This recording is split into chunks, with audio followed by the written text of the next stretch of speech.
Before we begin, here's what's coming up. Why are so many people feeling disconnected, anxious, and overwhelmed? Has modern life pulled us too far away from nature and what we've instinctively known for thousands of years? Today we're joined by Joe Roberts, CEO of the Wilderness Foundation, for a fascinating conversation about mental health, resilience, technology, childhood, and why reconnecting with the natural world could be one of the most powerful things we can do for ourselves and future generations.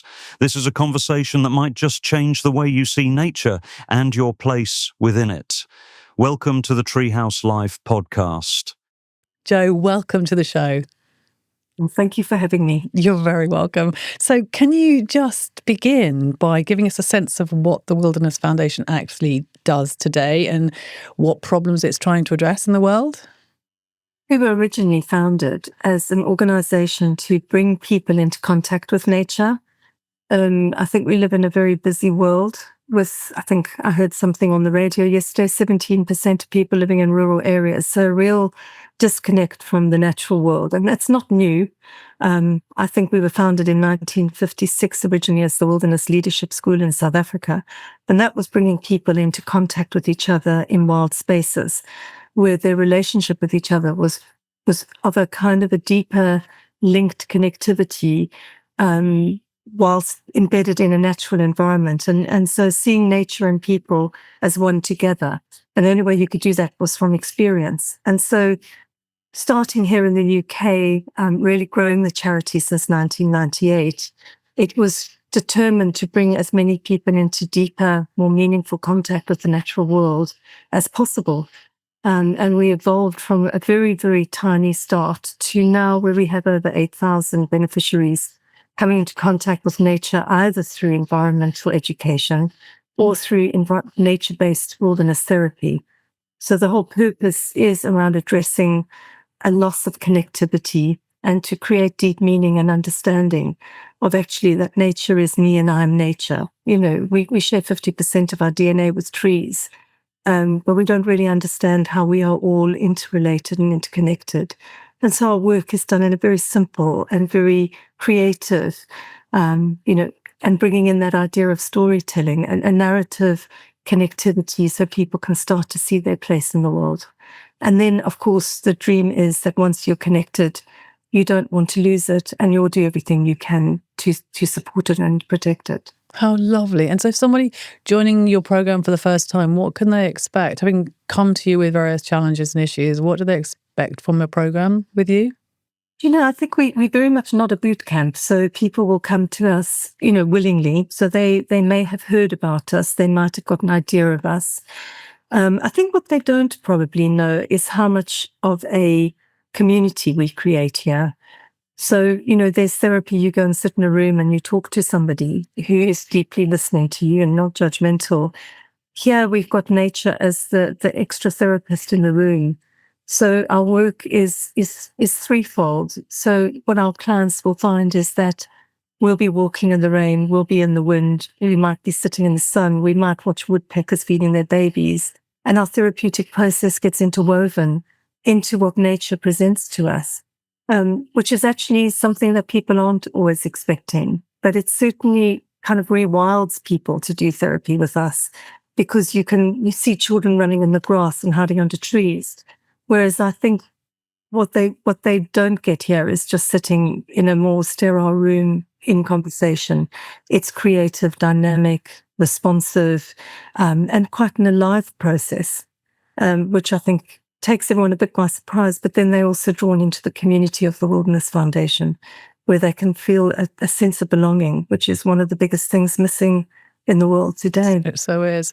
And you keep referring to here. Whereabouts are you based? So we're very lucky. We've actually based on a large farm in Essex, not that far from Stansted Airport, where we've got woodland and we've planted 12,000 trees on the site, which have now started to turn into their own woodland. I am starting to get so excited every time I walk under the canopy of trees we planted as tiny whips. Yeah. And then we're very fortunate to have about 10 minutes up the road, 92 acres of semi-natural ancient woodland that we managed to buy in 2024. So, here is made up of a site where there's a lot of backup at our main headquarters. Often we'll put groups where we're a little bit unsure of how young people will be in that group, or if we've got somebody who has a tendency to panic and run, we'll be more based at head office.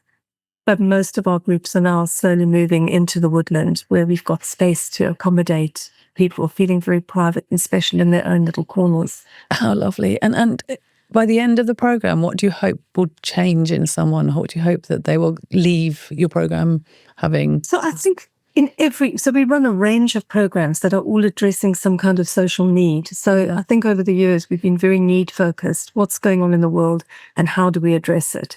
So, we've got programs about mental health, which is general. Then we've got programs about young people who are excluded from school or whose behavior is making them kind of step out of school or have limited education. We then run programs like Blossom, which is women in domestic violence survival, and children and teens who've been part of domestic abuse, and Turnaround, which is older young people who've got more choices in what they do with their lives. So in every project, the outcome is about a connection to nature, deeper respect for themselves and deeper respect for others, including nature. But then there's sort of more finessed things. In Turnaround, for example, the 16 pluses who are with us for almost a year, what we would be hoping for is a high level of belief in themselves and to grab life and make use of life and to get the most from life and give back to life. So, we have a lot of young people in that program, some who've not talked to anybody for 3 years, who stay in their room and game all night, or talk to friends in America through the night and sleep during the day. That's more and more relevant. It's happening all the time now, isn't it? It is. And so for them, we've been very proud of about 85% of that particular group, which we've been running the program since 2007. On average, 85% go into further education or employment or training at the end. And then, for domestic violence, clients and participants, we really are, particularly for women, really addressing their trauma, really addressing their nervous systems, and really rebuilding them from the inside out with their permission. So it's about starting to learn what colors I like, learning to learn what music I enjoy, learning to understand their values. Because I think through abuse, whatever form it's been in, you lose touch with yourself. So it's that rebuilding of faith in their own capability and who they are as a human being. That's incredible. Remarkable. You do such remarkable work, Jo. Yeah, that's absolutely incredible. And you, Paul, Sure. from a perspective of building the architecture in nature, Yeah. you've experienced people changing instantly when they get into nature and when they get into your tree houses. What kind of changes do you see people going through? Yeah, it's a great question. I think our role is more subtle, but it recognizes that nature is the teacher. And I think the natural world is an amazing classroom. And so immerse children and whole families into that space.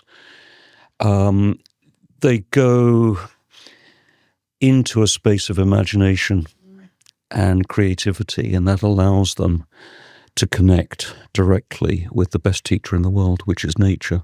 Yeah. I just want to sit with that because that's just so lovely what the both of you are doing. So you're providing places and Jo's providing the environment. Yeah, absolutely. Absolutely. Jo, you work with young people and adults. Do you see the same pattern coming through now from modern life, or are there different struggles that people are presenting? I think I'm a little bit. I think what's really taking us a little bit by surprise is the level of dysregulation that we're seeing in children. I think COVID's got a lot to answer for that. I think that the loss of structure during COVID really took away the sort of framing for many young people and children. And you could not have to change out your pajamas all day, or you could just stay in bed all day, or you could not have anything to live up to. And so there was a lot of loss of autonomy, self-belief, structure, boundary, something was missing. And so we're seeing that in a lot of young people who just don't know how to manage their behaviors. We've seen an incredible increase in neurodiversity. I think we were counting it up with our children and young people. Sort of 90% of our children's service is with children presenting and young people with neurodiversity, which carries its own sort of social collective challenges, but we're also trying to celebrate difference and help people learn what their magic skills are and how they could utilize those particular skills that come with neurodiversity. And then I think we're dealing with, on a much deeper level, and I've felt this ever since I started this work maybe 30 years ago, is a deep sense of lack of belonging and connectivity. I see much more isolation in society, where we don't have to go to the corner shop. We can shop online. We don't say hello to somebody in the shop in the morning, and they don't notice that you've not come in because you don't go in. And I think the world of some kind of village mentality is sort of almost shattered. And so I think a connection to each other, but a deep connection to nature, provides that sense of belonging and rootedness, on that whole tree theme. It's absolutely one of the most powerful words, because I think we're missing it. And I think we've also created potentially a generation of young people in particular who collapse quite quickly. And I say that with compassion, but don't really know how to push through the hard bits to come out the other side and have pride. I think that's very gentle, actually. Collapse. Use the collapse word is a very gentle way of saying that, because they haven't had anything to push back against. They don't know how to push through it, do they? Because they haven't had to do it, because they can literally get back, as you say, Jo, get back into bed during COVID if they want to. Yeah. I think it's like we fall off the bicycle and then we never get back on it again. Yeah. Whereas as children, we always grew up to fall off our bicycle and get back on again and cycle. So, and I think the trouble is, if you never have a challenge to come out the other side, you never get a sense of your own self-efficacy or your own ability to cope, and then the celebration of doing well. And I think that's why some of our kind of deeper wilderness work, where we've kind of on a side of a mountain in driving rain, and we've had to get tents up, and we had to get a brew on, and we've had to kind of knuckle down, and we laugh like children afterwards.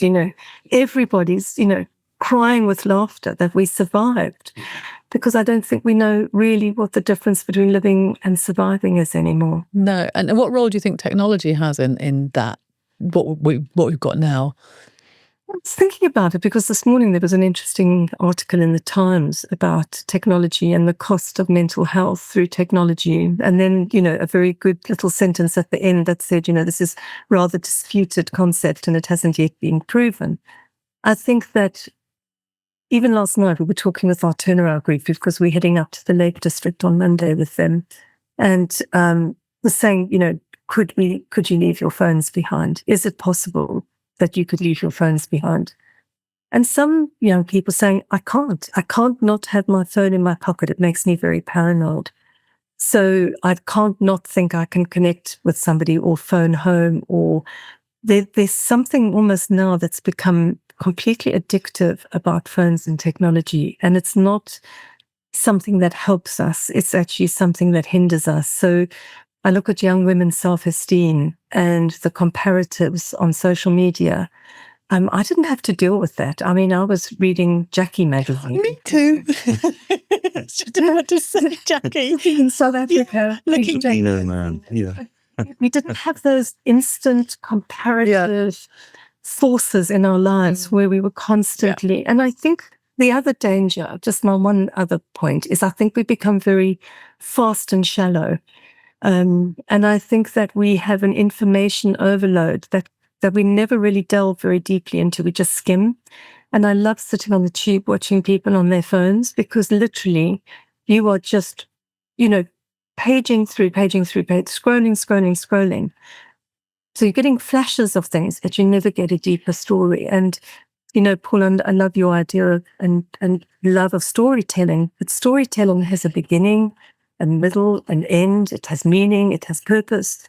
But when we scroll at fast pace for life, we're just catching sound bites of a story in a minute with no context. And that I think helps us struggle to not frame things well, or to really understand the depth and meaning of things. It's too fast, and our brains can't cope with it. It leads to total overwhelm. Totally. I align so much of what you're saying. Jo, it occurs to me that we as grown-ups have, in recent years, created a world where perfection is really cheap. It's abundant. It's online, and increasingly so with AI.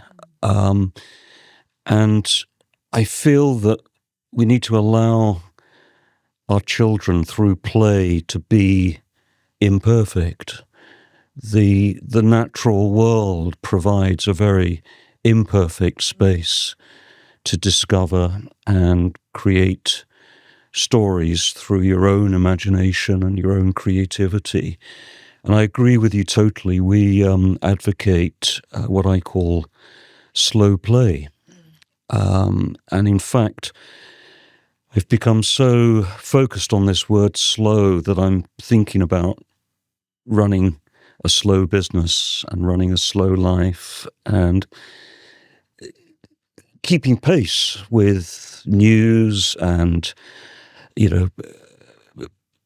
customers and people. I'm alive in the world, but we can relate to it much more slowly. We've always done that in the past. It's only in recent years, I agree with you, Jo, it's become very fast to the point that we don't observe it and we're not in it.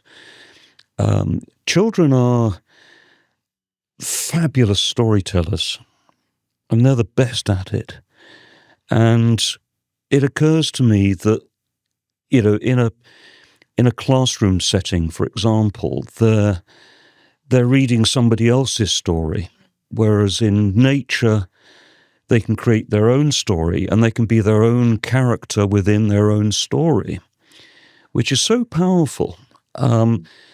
Left to themselves, they will create stories. I mean, they're awesome at pretending.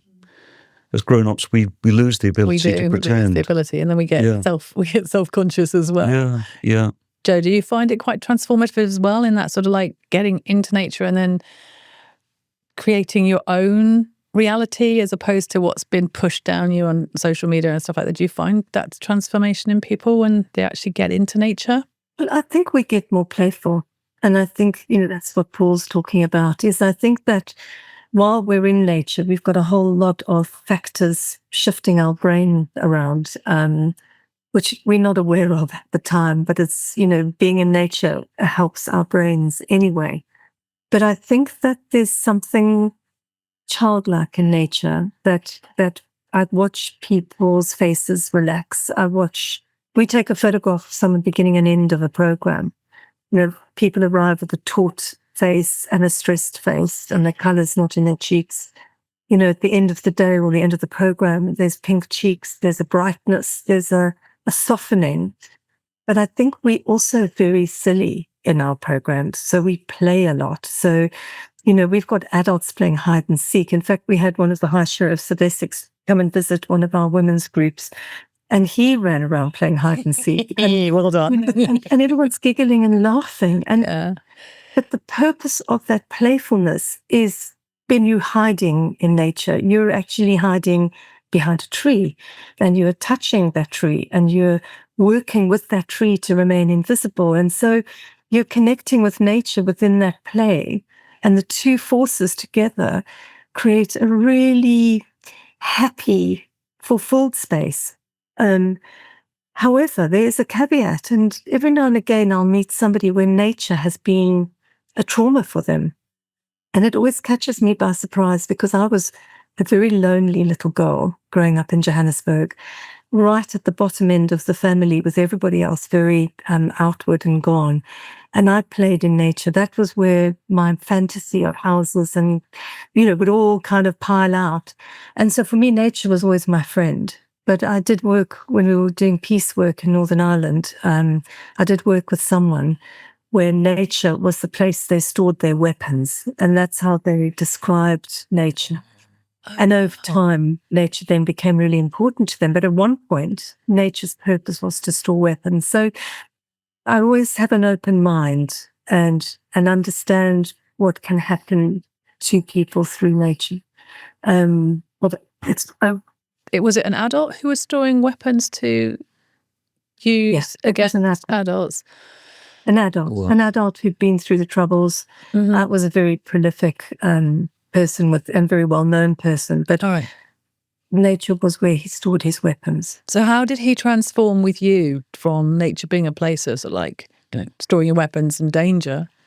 Yeah, we could never claim ownership of his transformation, sadly. But we did do many wilderness journeys together. And we did a program where we actually had people through the Troubles who'd been enemies of each other come into wilderness as a place of healing together. And it was an incredibly powerful program, because what we found is that in nature, everyone is equal. So if you're in a wilderness in Africa, and you've got lions grunting near the camp and you're not intense, nobody's going to go, I fancy the IRA today, or fancy eating an policeman. Yeah, you're all the same. And the blood that flows in our veins is all the same, particularly in nature, because we all have the same response. So I think his transformation was coming out of prison and actually working with a priest who took him into the Lake District and climbed mountains. And that was a transformational pivot for this extraordinary person. So, I think what we've discovered through our research is that the facilitation of people in our work is critical, because our facilitation is a bit like whole storytelling. It's almost like the can opener. I've talked about us being the midwife of the process, but I think now I've reduced myself to a Tesco's can opener, which I think has, that's what we're opening the can. Yeah. And then people can peer within. But, it was a very privileged position to be in, and a very wonderful thing to watch people sort of unfurl in nature, like a little tight fern, and it opens up and suddenly everything starts to have more color. Which is beautiful.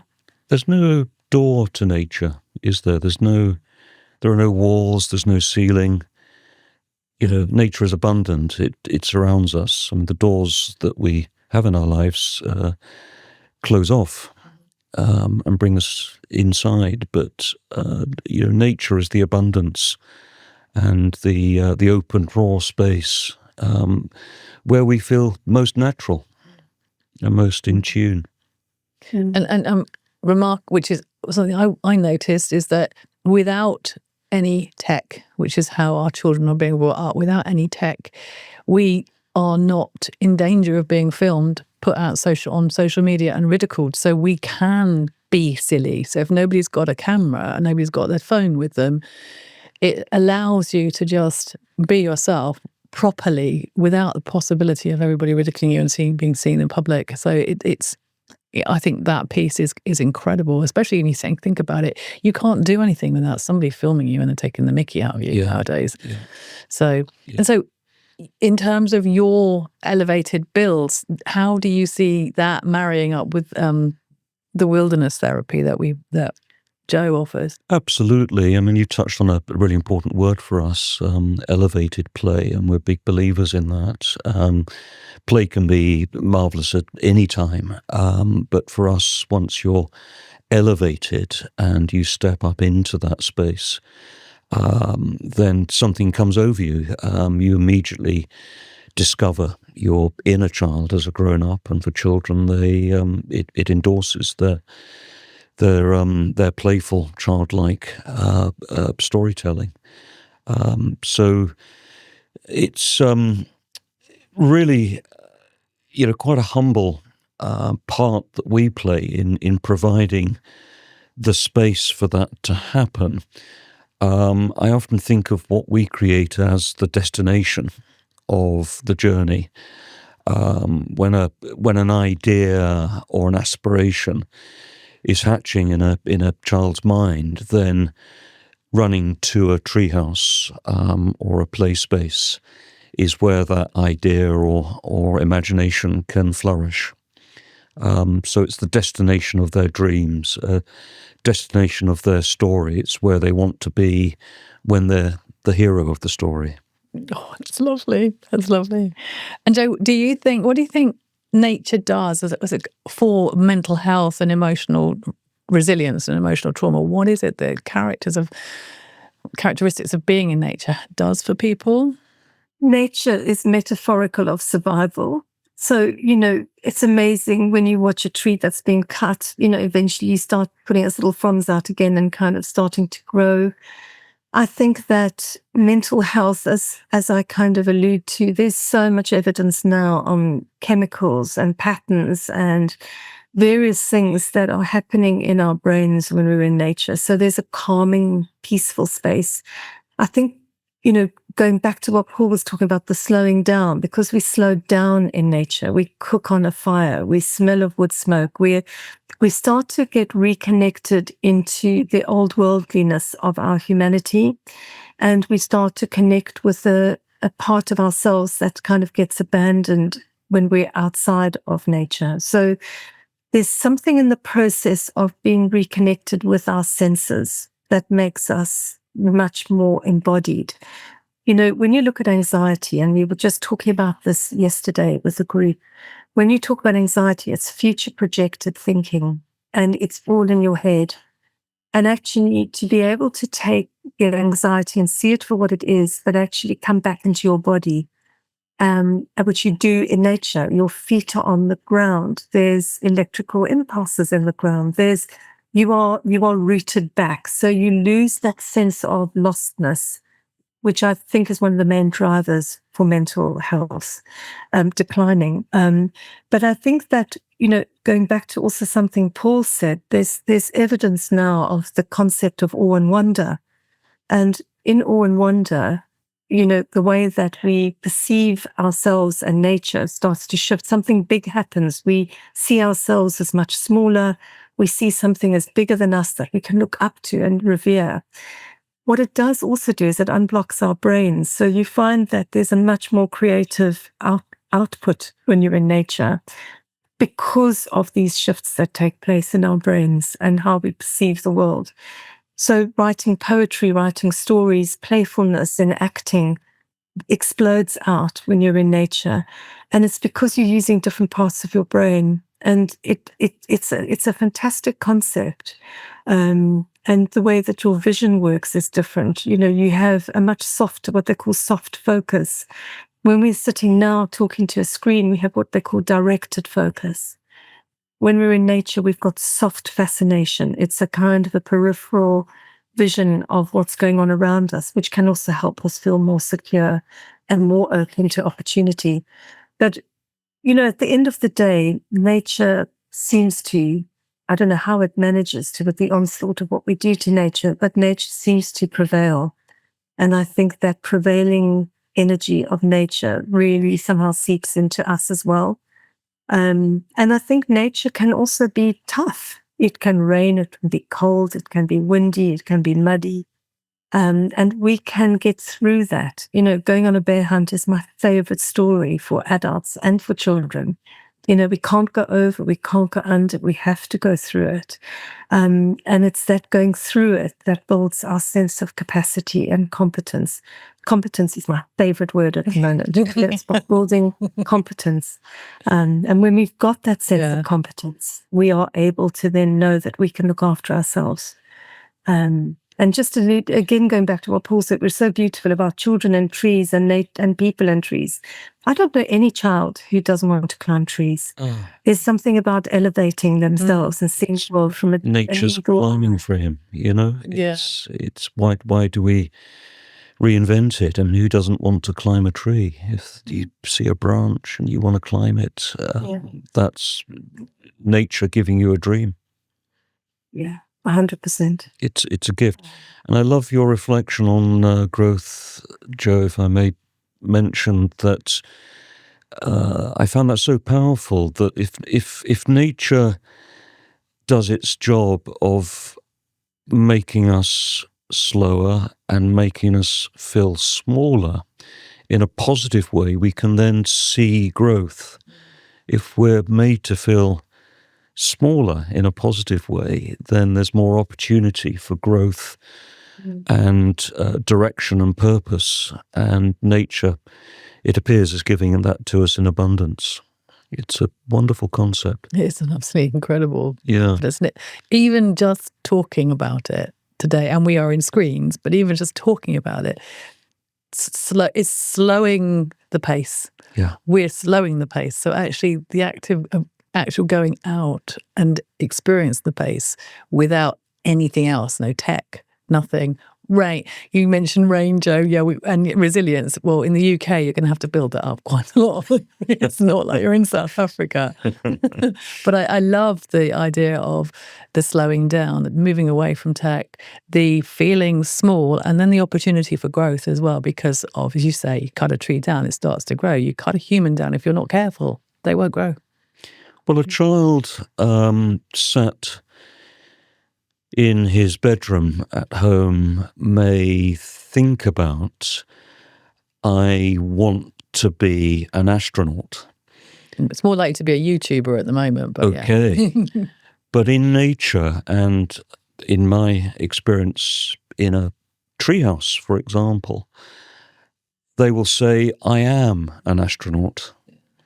And that's the lift, that's the growth of ambition, that's the growth of aspiration and imagination that happens instinctively.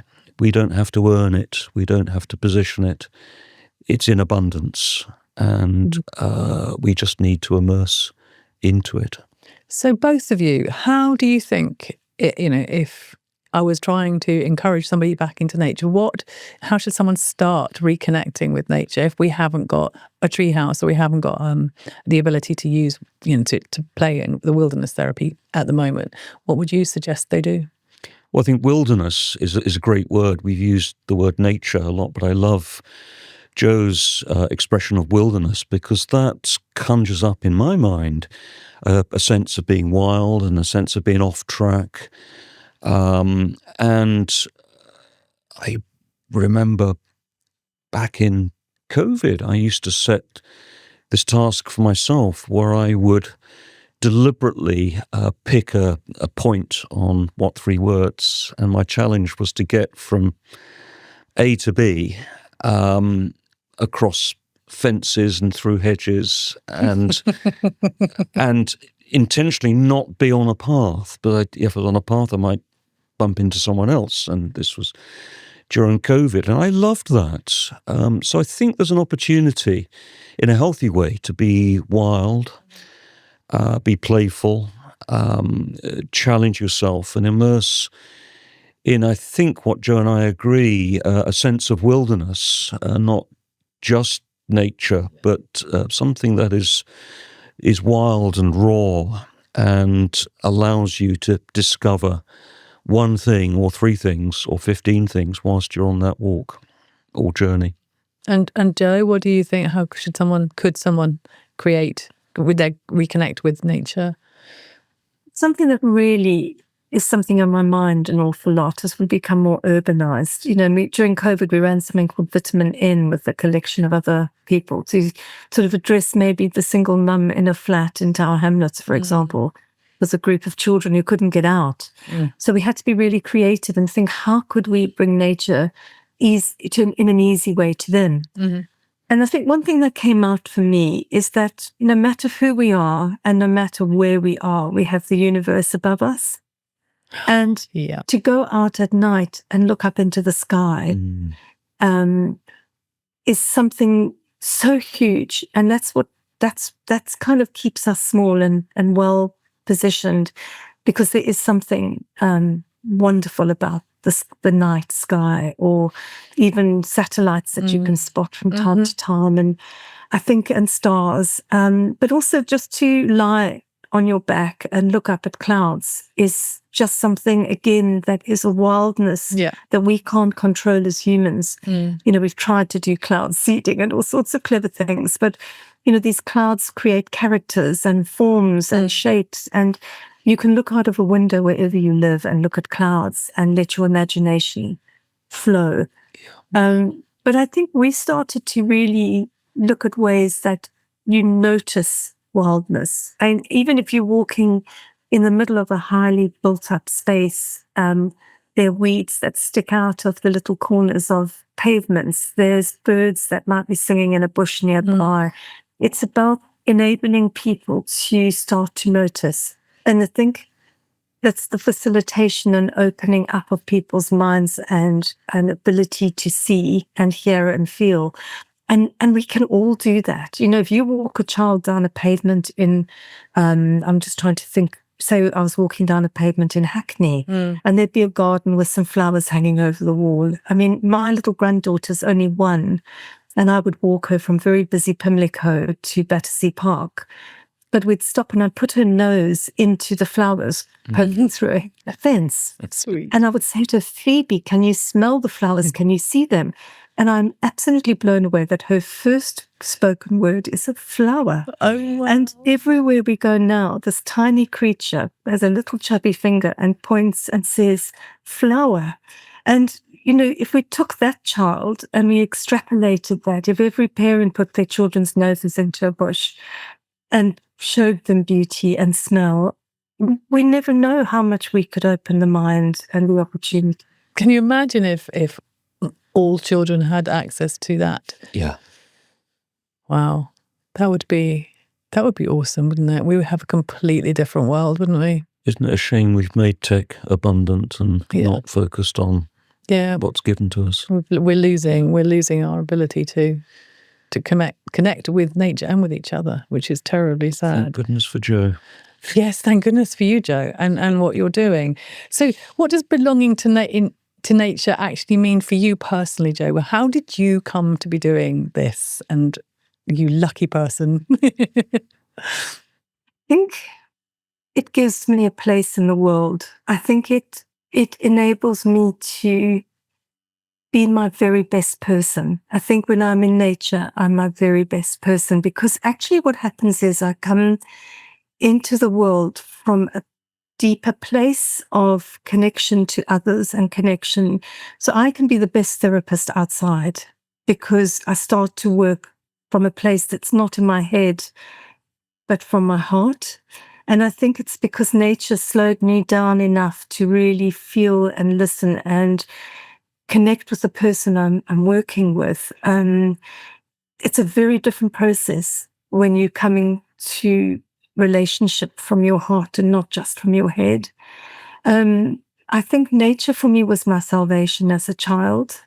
I think if I hadn't had my imaginary world of play in the bottom of the garden, I think I would have actually ended up extremely depressed. I was very, very alone, but my fantasy, which was part of living in nature, enabled me to endure, actually. And it gave me solace, and it gave me an excitement, and it gave me an escape.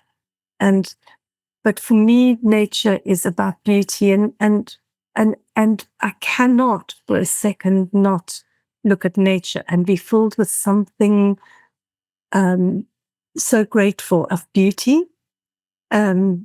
Every time I look at anything, whether it's a leaf structure or a little bud or a bird flying over, I mean, I'm in love with pigeons in flight because they've got this beautiful white little upside down U when they're in flight. And I'm very visual, and so nature helps me be in love with life. Joe, do you have tree houses in your foundation? No, but we've got children who climb trees all the time. Okay. So we are constantly trying to encourage them not to climb to the very top of the tree. But we have got one tree in particular here that every single child wants to climb, and we have got avid tree climbers. And I've actually seen a therapy session with the therapist and the child sitting way up in the tree canopy having a chat. But we do quite a lot of tree climbing. On one of our turnaround projects, we build our own kind of steps. You know, we don't hurt the tree. We build steps going up with rubber things holding the little steps. And then we can climb our youngsters right up into the tree canopy, and then they can abseil down. So it's not as beautiful as what Paul does. And, you know, Paul I went on one of those wonderful tree walkways in the Czech Republic that was so beautiful to experience because you were in amongst the canopy and it just elevates your world. So I was an avid tree house builder, and as a child, and I think most children want to build tree houses, or most children want to build shelters. So we do lots of shelter building and lots of creating little nests in the wood out of bits and pieces. But then we practice leave no trace, so they have to put them all back again at the end. Fantastic. I think the important thing here, Joe, is that a treehouse can be whatever you want it to be. And I think, again, social media, Airbnb has shifted our sort of imagination of what a treehouse is. It doesn't need to be a house. It doesn't need to be anything glamorous. It's just the space that you go to, and it's the destination. So it can literally be a few planks of timber in a structural tree. It doesn't have to be a big, expansive, elegant house. It's probably better that it's not. Yeah, I remember listening to one of those wonderful pilgrimage programs they had on TV. And there was a woman at the top of one of the mountains. He was a priest. And she said, when you're up high, you feel closer to God. And I'm not very religious, but I think, Paul, you probably help people get closer to God through tree houses. Well, thank you for saying that. I'm reminded of, Joe knows this story because we've shared it before, but something that always comes up in my mind is the thought of Walt Disney as a boy, and the space that he went to was his dreaming tree. And he sat underneath that dreaming tree, and, wasn't he a wonderful storyteller? That tree still exists. I've had the opportunity to sit underneath it. But that, for me, is what a tree house, in inverted commas, is. It's the space that you go to. It's where the journey ends, if you like, and you sit and you stop, become slow, and dream and imagine and think about your life and tell a story with you in it. So if someone's listening at the moment, they're feeling overwhelmed, or they're experiencing their children being overwhelmed, disconnected or stuck, how do they get hold of you, Joe? Where do they find you, and how do they become part of the wilderness experience? So they can always find us through our website, and there's a referral base on our website, which is wildernessfoundation.org.uk. They can always get in touch with us at any time, and we will respond really quickly. I think what we're trying to do is to expand our services to satellite spaces where it's much easier for people to get to us. And we really, as an organization, want to address disadvantage, where it's extraordinary when, we take cars and travel and money for granted. And you realize when you meet people, we had a dad who would bring his little boy to our Brave Futures program in Colchester and some woods there, called high woods, which were beautiful. And he would catch 3 buses with this little boy in the morning, and to bring his son to high woods for outdoor therapy.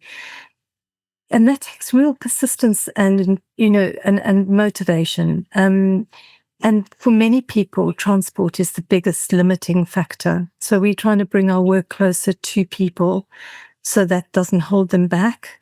And we are always there to listen and to help and support and to pathway if we're not able to help at that moment in time.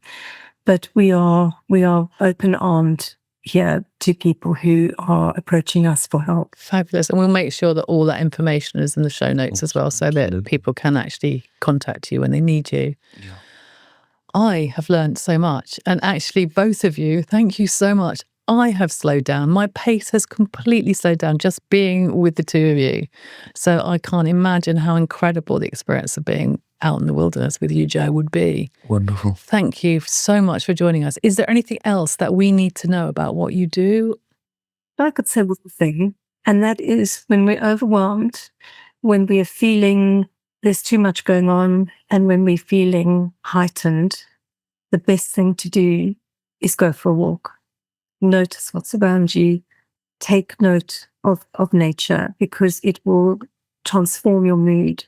And if we can all spend 1 hour a day in natural sunlight, it changes our whole mental health. So, these are small things that we can do. Go for a walk, get the sun on your head or the rain on your head, get out, and it will help transform how you feel. And that's within your own power, and it doesn't cost you anything. Absolutely. I'm going to do it. Going to do it. And do a little bit of feeling playful. Yeah, absolutely. And notice things. Joe, I've had an incredible time. Thank you so much for joining us. Paul? Thank you. Thank you, Joe. And thank you, Joe. You're welcome. Thank you. Thank you so much for allowing me to have an opportunity to talk about my favorite things in the world. So thank you very You're much. very welcome. Wonderful. Thank you. Thanks for listening to the Treehouse Life podcast. If this episode sparked your imagination, follow along and stay connected. You can find more of our work, stories from the treetops, and adventures around the world at Treehouse Life HQ. Until next time, keep exploring.